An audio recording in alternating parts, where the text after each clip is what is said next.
여기에 포함이 되죠. 네, 그렇군요.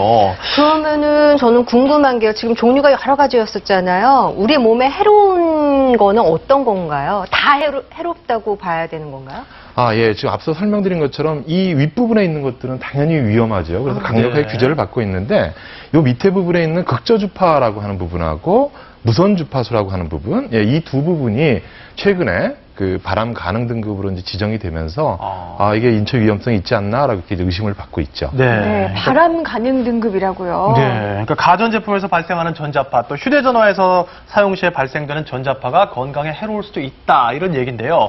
이제 뒤를 보면요, 이 전자파의 두 얼굴을 저희가 한번 좀 그려놨습니다. 네. 픽토그램만 봐도 아주 확차게 나네요. 좋은 네. 얼굴, 나쁜 얼굴인데요. 그럼 먼저 전자파도 일단은 우리 몸에 나쁠 수도 있지만 좋은 얼굴을 갖고 그렇죠. 있잖아요. 뭐 쓰지 않고 살 수는 없으니까, 네. 전자제품을. 어떤 면이 있는지 살펴보면 네. TV부터 건강검진까지 생활 속의 만능 일꾼으로 우리와 함께하고 있었군요. 많이 사용되고 있군요. 홍 교수님?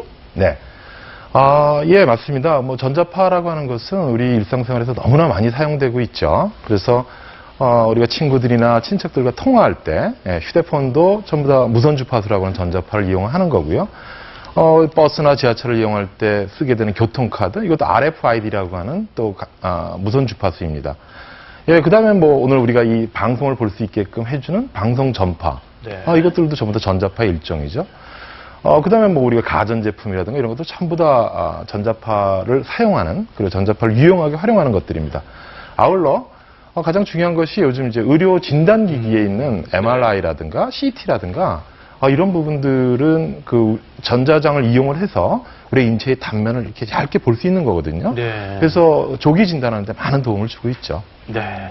현대인의 생활 속에 폭넓게 활용되고 있는 이 전자파. 그러나 두 얼굴이 있습니다. 네, 이번에는 그 전자파에 좀 좋지 않은 얼굴 한번 열어보도록 할까요? 오늘도 중점적으로 살펴볼 텐데요. 네.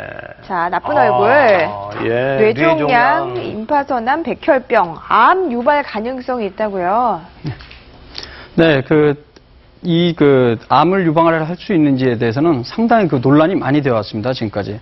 그런데 작년 2011년 5월 31일에 세계보건기구 산하의 국제암연구소라고 있습니다. 발암 가능한 물질들을 이제 규정하는 그런 단체인데요. 네. 거기에서 기존에 나왔던 여러 연구 결과들을 종합한 끝에 휴대전화 사용 시 나오는 전자파를 암을 유발할 가능성이 있다라고 규정을 했습니다. 좀 더 자세히 말씀드리면 네. 원래 그 국제암연구소에서는 그 발암 물질을 4단계로 나눕니다. 첫 번째로는 발암 물질, 확실히 그 입증이 된 물질이죠. 네. 비소, 성면, 담배 이런 네. 것들이 여기에 해당하고요. 그다음에 이 그룹 같은 경우는 발암 가능성 있는 물질 중에 두 종류로 나눕니다. 이 그룹 중에 A는 발암성 추적 물질.